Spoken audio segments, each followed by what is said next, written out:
तुमच्या जाहिरातीसाठी एक संधी मोठ्या प्रेक्षकांपर्यंत पोहोचवा.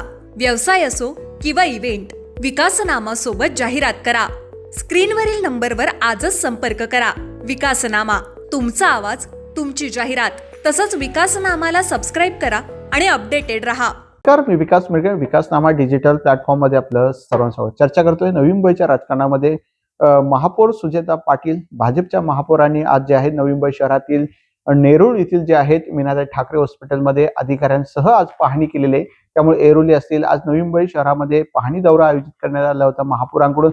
महापौर सध्या ऍक्टिव्ह मूडवर आलेले आहे, त्यामुळे आरोग्याच्या प्रशासनाच्या दृष्टीने जर बघितलं तर अधिकाऱ्यांसोबत बैठक असतील. नेरूळमध्ये मीनाताई ठाकरे हॉस्पिटलमध्ये आज पाहणी करण्यात आलेली आहे. त्यामुळे एकूणच काय नवी मुंबई शहरावर प्रश्नांवर सुजाता पाटील आक्रमक अभ्यास करण्याचा प्रयत्न करतायत, लोकांशी संवाद साधतायत, लोकांशी भेटीगाठी करतायत. सध्या त्यांनी मॅरेथॉन बैठका ज्या आहेत प्रत्येक विभागानुसार घ्यायला सुरुवात केली. त्यामुळे महापौर जे आहेत ते ऍक्टिव्ह मूडवर आलेले आहेत.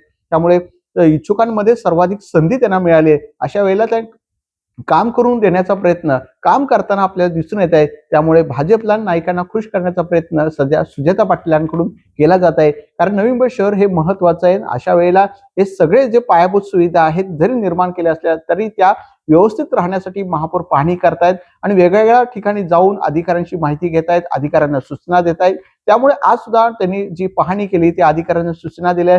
आरोग्य हे खूप महत्वाचं असतं, आरोग्यावरच सगळे माणसाची अवस्था अवलंबून असते. याच दृष्टीने जे आहेत सुजाता पाटील नेमकी माध्यमांशी काय बोलले ते जाणून घेऊया या व्हिडिओतून. रुग्णालय आपले खूप छान असे इमारती बनवलेल्या आहेत, पण फुल फ्लेजनी त्यांना चालवण्यासाठी स्टाफची रिक्वायरमेंट आहे. काही ठिकाणी काही इक्विपमेंटची पण गरज आहे.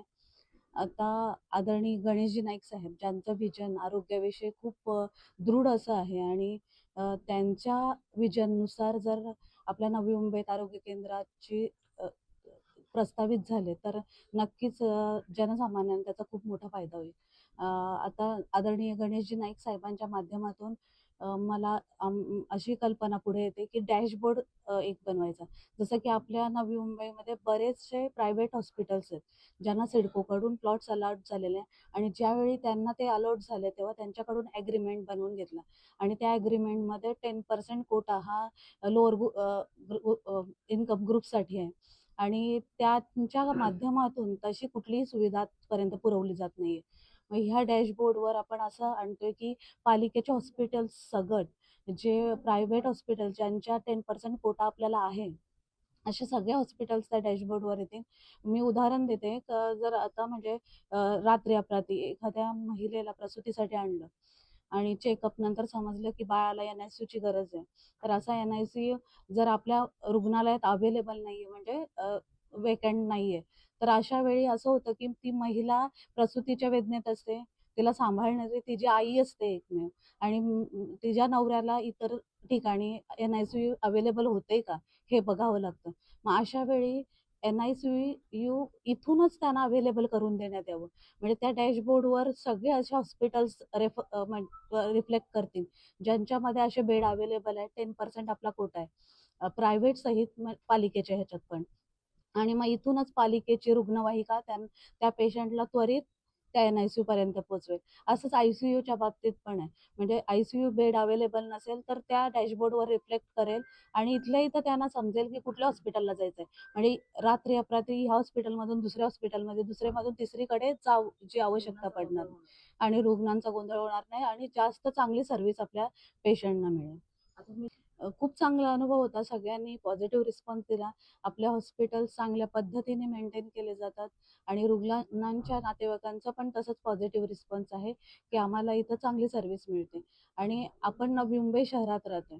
या शहरात आरोग्य आणि शिक्षणाविषयी जे आदरणीय गणेशजी नाईक साहेबांनी दूरदृष्टिकोन ठेवलेला आहे, त्या दूरदृष्टिकोनातून अशा आपल्या हॉस्पिटल्स खूप महत्वाचे आहेत आणि ते म्हणजे हे पूर्ण जे आता मला अजून ऐरोली हॉस्पिटलला पण व्हिजिट द्यायची आहे. त्याच्यानंतर वाशी हॉस्पिटलला मी सेपरेट एक व्हिजिट देणार आहे. तर हे हॉस्पिटल्स पूर्ण प्लेजने जर सुरू झाले म्हणजे जिथं आता काही बेड्स अजून पण वॅकंट आहेत तिथं पूर्ण आपले इक्विपमेंट्स बोला किंवा स्टाफ नाहीये, तर असे पूर्ण क्षमतेने जर सुरू झाले तर नक्कीच नवी मुंबईकर नागरिकांना त्याचा खूप मोठा फायदा होईल. त्यासाठीच असं आहे की जे आपले रुग्णालय आहेत त्या इमारती बनून राहायला नकोत. त्याच्यामध्ये रुग्णांना पूर्णपणे सगळ्याच फॅसिलिटी इथल्या इथे अवेलेबल व्हाव्यात. म्हणून आपल्या ज्या आहेत इमारती त्यांना आम्हाला हॉस्पिटल बनवायचं आहे, मल्टी स्पेशालिटी हॉस्पिटल. म्हणजे नुसत्या इमारती उभ्या करून ते रिकाम्या ठेवण्यापेक्षा त्याच्यामध्ये जर सगळ्या रुग्णांना व्यवस्थित अशा रुग्ण सुविधा मिळाल्या तर इतर कशाची आपल्याला गरज पडणार नाही, मुंबईला जायची गरज पडणार नाही किंवा नवीन अजून हॉस्पिटलचीही गरज पडणार नाही आपल्याला. तरी साधारण कधीपर्यंत फुल प्लेसमध्ये हॉस्पिटल आहे? आता 6 वर्ष आपला बॅकलॉग झाले. प्रशासकीय कार्यकाळात 6 वर्ष गेली. आता ह्या 5 वर्षात नक्कीच आम्हाला ही सगळ्या सुविधा आपल्या ह्या 4ही हॉस्पिटल्समध्ये द्यायच्या आहेत. त्याचबरोबर जे आपले UHP आहेत, त्यामध्येही चांगल्या सुविधा लोकांना तिथल्या तिथं प्रोव्हाईड करायच्या आहेत.